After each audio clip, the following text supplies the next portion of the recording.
Welcome to Grand Sumo Breakdown, the unofficial sumo podcast for official sumo fans.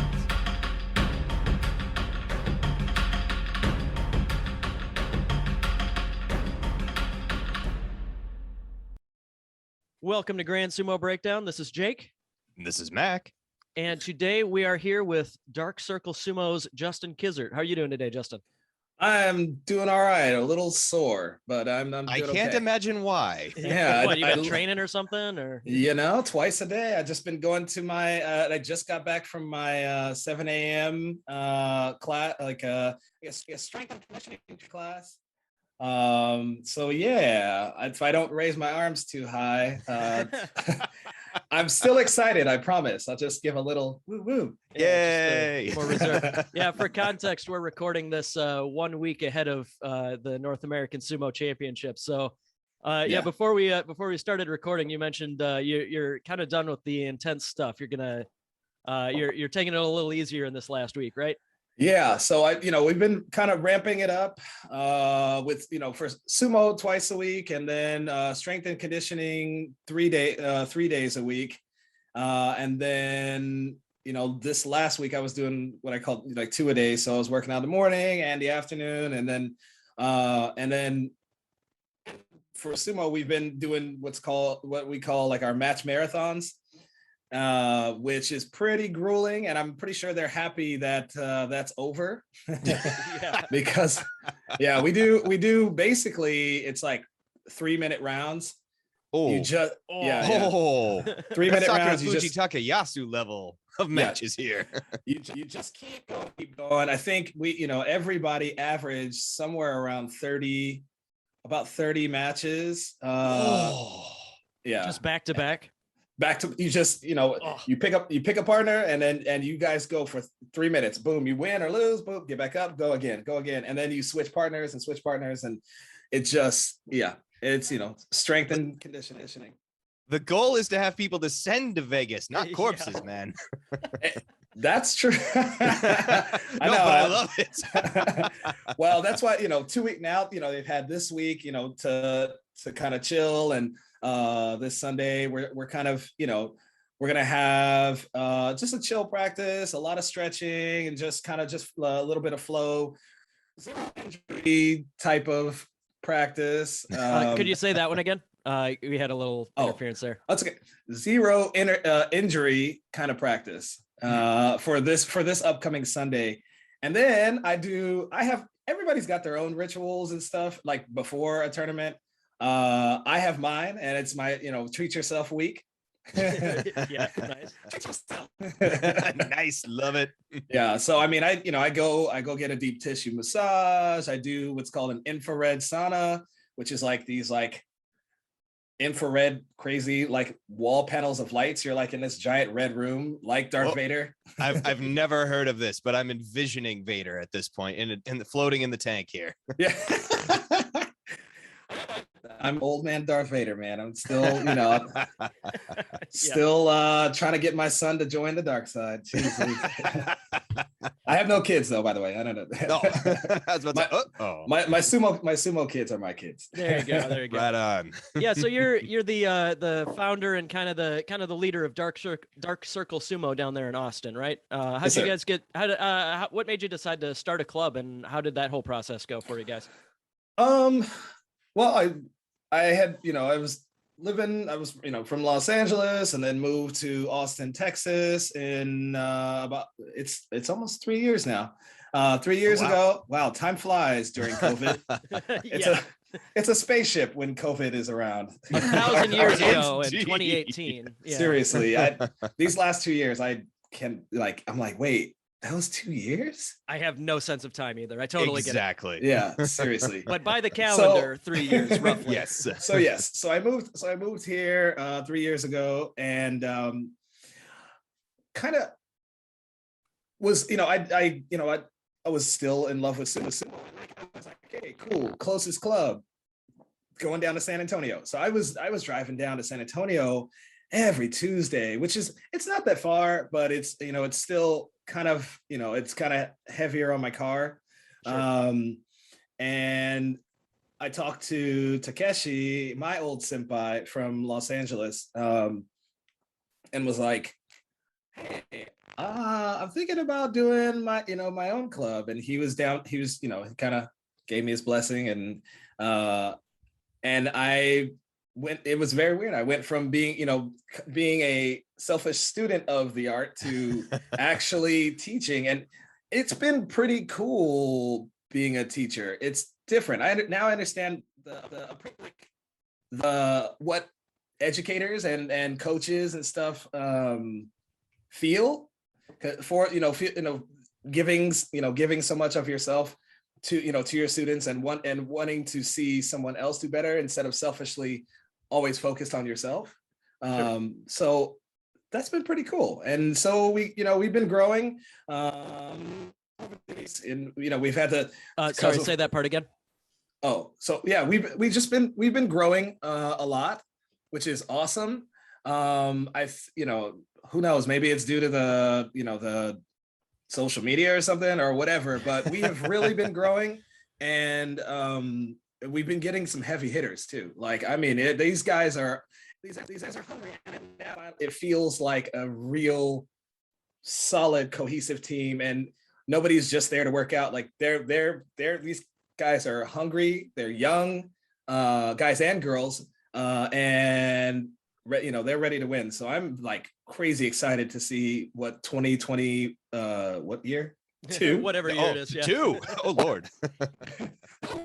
We're just gonna start naming years by so this was the Delta year. right The variant years. We're about to start Omicron year. Yeah. Yeah, real cool. Yeah.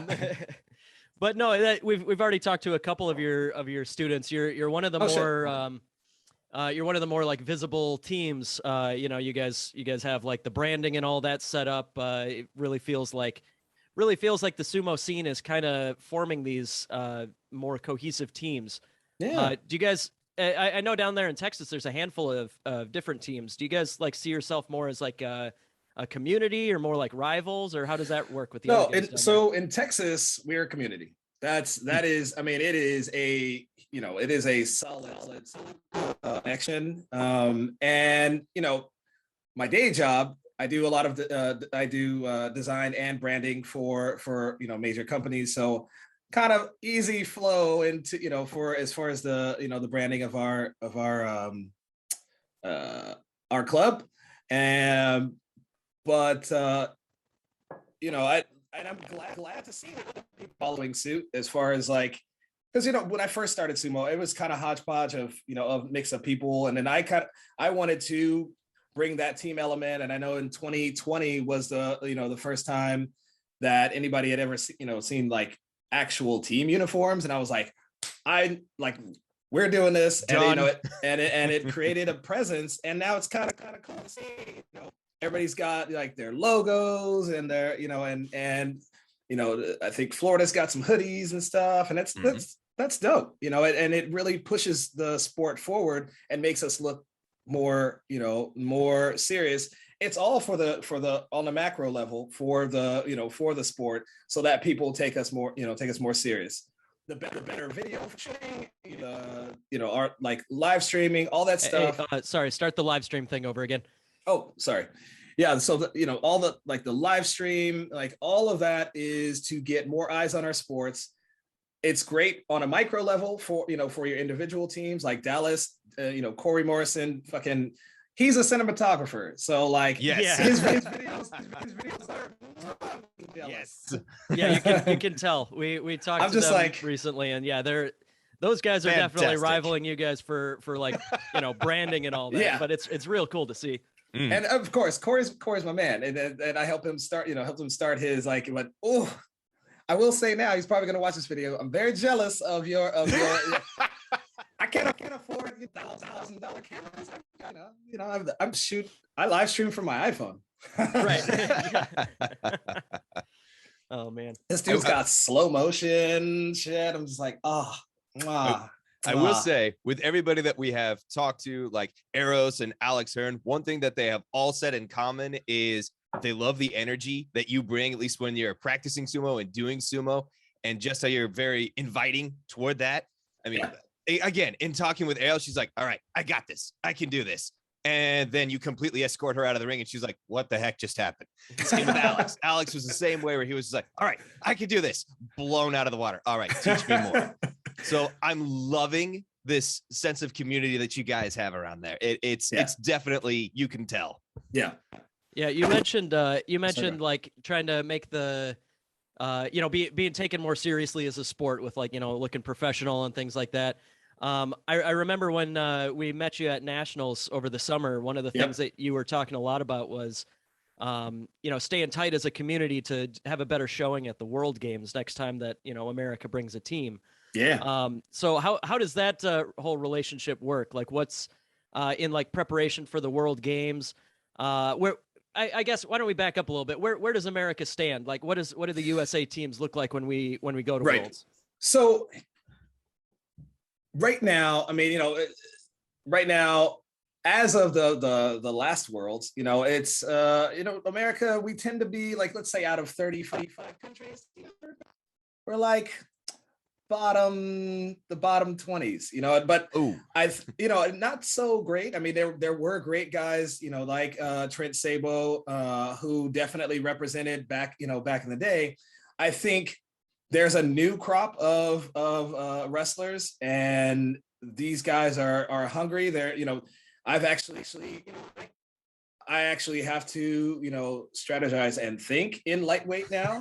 Outside, it used to be really the only guy that I had to worry about was always Trent Sabo. And then once I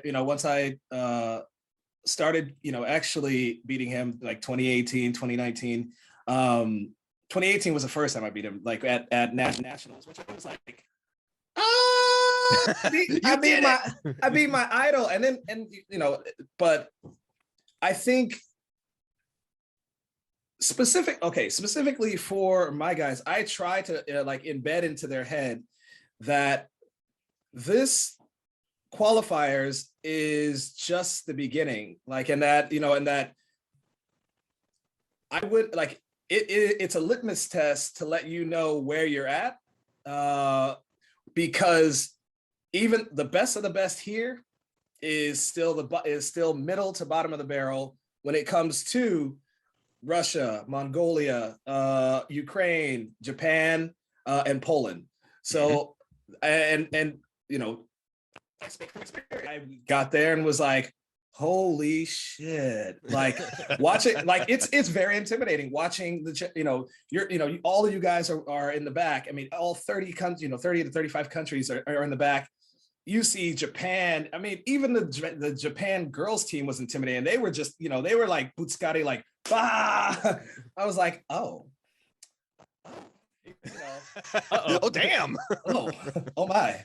And so seeing that made me that much more hungry. And then, and having a team, I just want them to not get too excited about their wins here, because there's a larger game at stake. Right. And I hope that, I don't know, maybe, I don't know, I'm, or whoever, or whatever, our team is like motivating so that people see past just American competition, because that's just a big fish in a small pond. Just like, my girl Arrows, she's badass. Nobody's ever beaten her, and all, and I'm like, and I try not to let her get a big head about it, because I'm like, sure. Introducing Russia's heavyweight woman. Her name is Olga. She is Thanos. But my girl's the Hulk, so it's gotta, right. We gotta kind of, I need Hulk to smash, and like, but Thanos is still Thanos. Thanos is still Thanos, and she's massive. So we've been watching a lot of the European Championships and all that stuff, and I've been showing her videos of the top girls, top heavyweight women in the world, so that she gets a grasp on her next step. Yeah. So yeah, I think cool. America's gonna do good. I think America's gonna do good. I don't know. You know what? I don't want to like just set our bench so low. Like I think I think we're hungry and the sport is growing. And I think there's a crop of amazing talent that I think we could have a chance to, to podium. Yeah, that'd That's be really always cool. the hope. That's what we're looking forward to. Yeah. Yeah, I mean, you got to be realistic. I mean, not necessarily. It's not defeatism or something to mention that the other countries are definitely the favorites, but yeah, I mean, we still. Well, I some... I was looking at why are they so good? Number one, they have more tournaments and more higher level tournaments. I watch all the European tournaments. I watch, and there's so many high level tournaments. Sometimes our tournaments are so small and they're localized, and they're so comfortable, like countries constantly competing on a much larger scale. Sure. So they're very comfortable in that ring in a larger setting and a larger stakes arena. So there's that. Two, they train. And I was talking about is he's an amazing lightweight. His brother is Constantine, who is like the fucking badass light heavy. He's dope. But I was talking with Ignat, and he was just like, oh yeah, he's like, we train 5 days, 5 days a week, every week. Oh. It really, if you could follow, the Russia Sumo Federation, you can watch the Ukrainian Sumo Federation, and I mean, they've got kids, they've got massive amounts of different body types, and they're just machines. They're going for it. They're Drago, dude. They're right. And that kind of muscle memory, where you don't even think anymore. Your body's just on on autopilot flowing. I feel it when I'm in the ring with those guys. They're everywhere that I don't need them to be, and it's almost as it's effortless. They're not thinking. They're just reacting. Funny. They're just reacting, and that is the level. That's the level that that we need to be. Once a week practices aren't going to really cut it. I mean, they're training like Olympic athletes. Yeah. And I would like bring that up. There's a strong tradition of things like judo and sambo and stuff like that in those Eastern European countries that you bring up. Yeah, I mean, we got like Tochinoshin from Eastern Europe, Caucasus region. But yeah, what do you see as like the ways that we can bring in more young talent in the U.S.? Several ways. One, there needs to be some kind of funding and sponsorship for clubs. These other countries, they're communist countries, and there's and so a lot of them are state funded. They're they're from Mother Russia. I don't want anybody like the 1980 right. hockey team thing.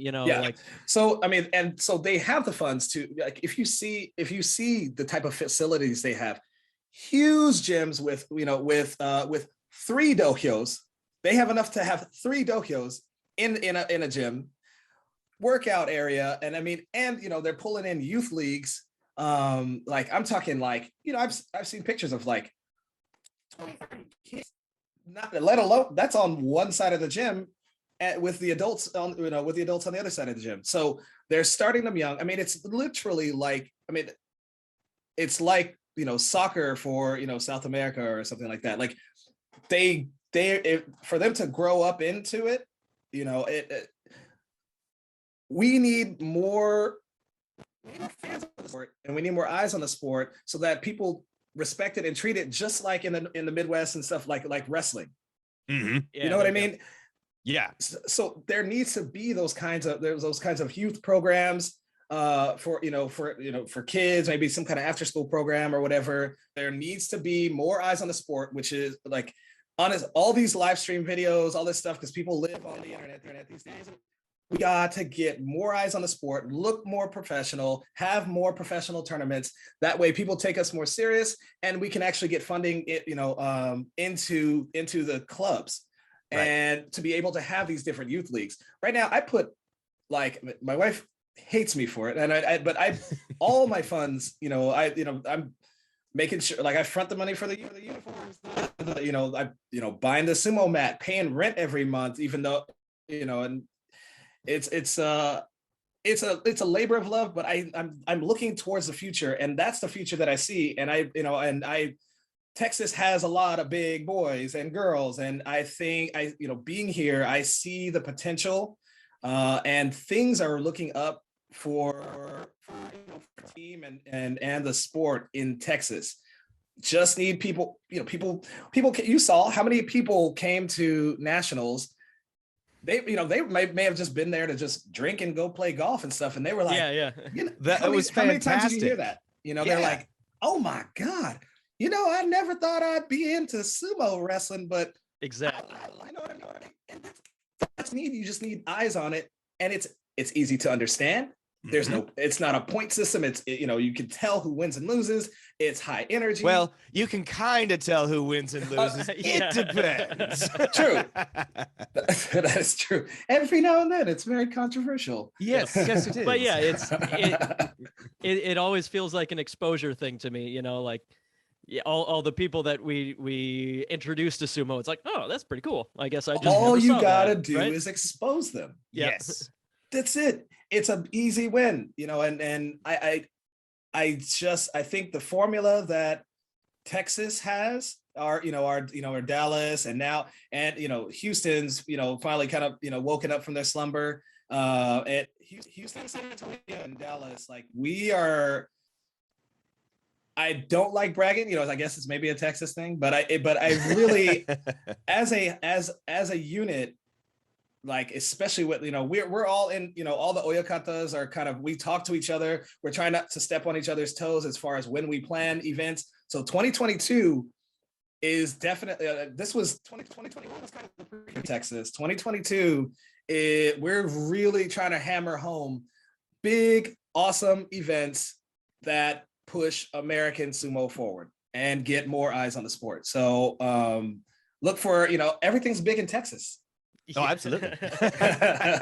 No, I'm definitely looking forward to the Consulates Cup next year. Yes. I know why you didn't have it this year. Understandable, but that is one I definitely look forward to. Like just watching it and seeing you guys compete. And so looking forward to that in 2022. This one's gonna be big. I just actually 2 weeks ago confirmed that same venue. The venue from Nationals, actually. Oh, right on. He was like Dreamland, right? Yeah, Dreamland. He was like, when are we gonna do this again? I was like, sweet. So we are going to, I'm confirming it, and I'm writing that down. I hope nobody steps on my toes. Like, I'm putting this out there. It is going to be Labor Day weekend of 2022.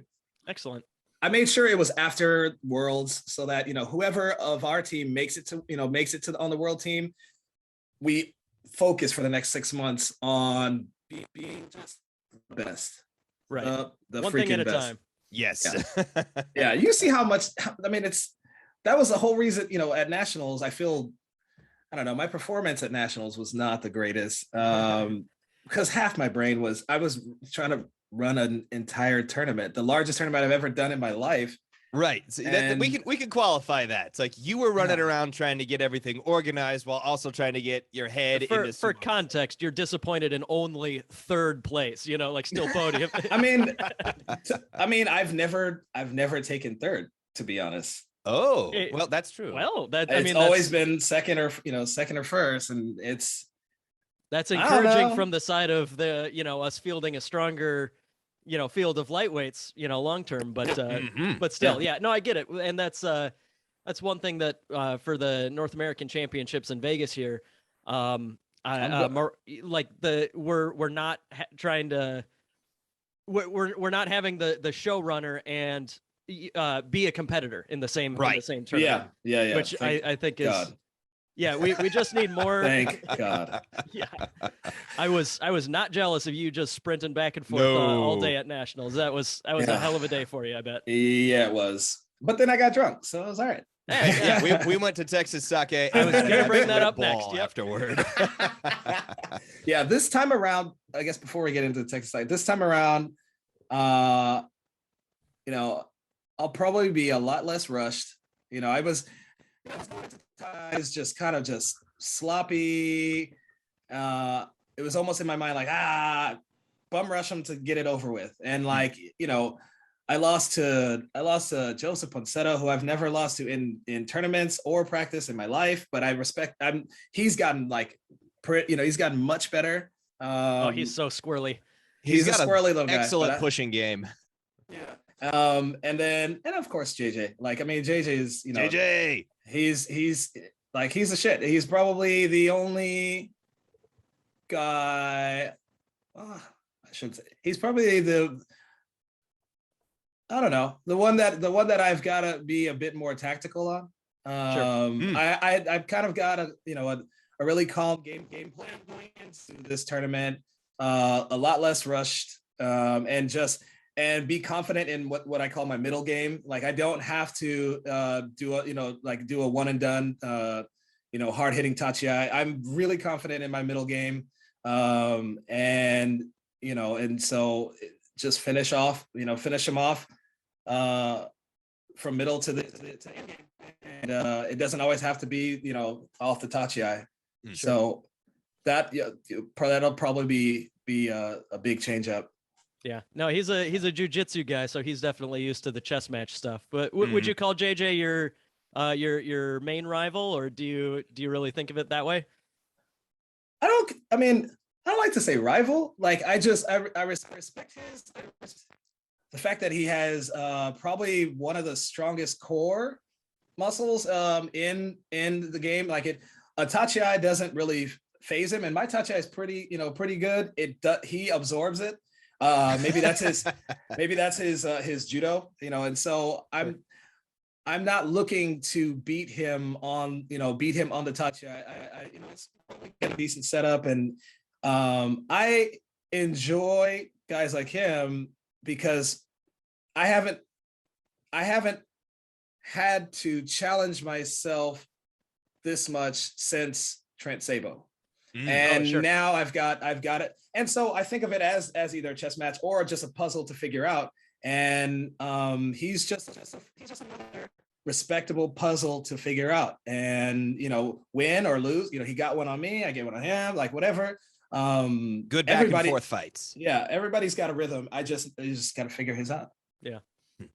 No, that's really cool. Before we go here, I wanted to bring up after nationals, you mentioned, we all went and we hung out at Texas Sake, which was a blast. But yeah, that you're the manager over there, like right there in town. You got a sake bar, that you kind of run the place, and that was the perfect spot to go hang out after. How'd you get involved in that place? God, when I first moved here, like I said, my entire background is in like apparel design and graphic design. I was doing that in Los Angeles for 14, 15 years. And I don't know, I got a little burnt out from the fashion industry, and that was the whole reason I wanted to move to Austin, Texas. I was, my wife and I, we were looking at houses in Los Angeles, and I was like, this is fucking ridiculous. I'm not paying $500,000 for a box. And so I said, and it was just great timing, because the industry has changed a lot, and I didn't feel myself motivated to get up every day to do what I had done for my entire life. And that was a weird thing for me, at 30, it was like 35 or something. And it was just like, okay, well, what the, but I got here. Getting a little real here, getting a little close to home for me here. Yeah, no. I totally get it. I know it was, it was, because I eat, sleep, and breathe, like design. And I was like, whoa, a life pivot, but I wanted to, I was like, this has to happen. And so, so we moved here, and I was like, well, what else am I passionate about? Like, I was like, well, there's sumo. And I'm like, well, I can't make no money in that. Yeah, of course. Ain't happening. But I was like, oh, like, and at the time I was home brewing sake. A friend of mine he was beer, and he had all this equipment, and I was like, well, I'm not a huge beer fan, but I was like, I'm gonna make some sake. And it was something for us to do, to just dick around. And so come to find out that there was a sake brewery here in Austin, Texas, They were kind of like on the verge of kind of closing down, and I just took it upon myself to be like, yeah, I did a whole, coming from my fashion background, I did an entire rebrand for them, like redesigned their bottle labels, their website, every all the look of, and designed out. I designed out the new space that you all have been to. That I'm not was even great. gonna tell you, Loved it. The whole vibe, everything, and revitalized their look and feel. And then also, it was, so I don't know. That's how I got into it, because I had a midlife crisis. Good a reason as any. I do have to say, so it's you that's responsible for which different types? Which types of the sake did you start brewing personally? Just any type? Was it the Nagori? Was it the Junmai? What's specific types? Well, for me, I was making a Junmai. So the category is a Junmai, but it's because I was only using the four what do you call it? Main ingredients. So water, rice, yeast, koji. Mm-hmm. And so I wanted, I wanted to make a Junmai. I don't know. I got lucky, we at Texas Sake, we got lucky.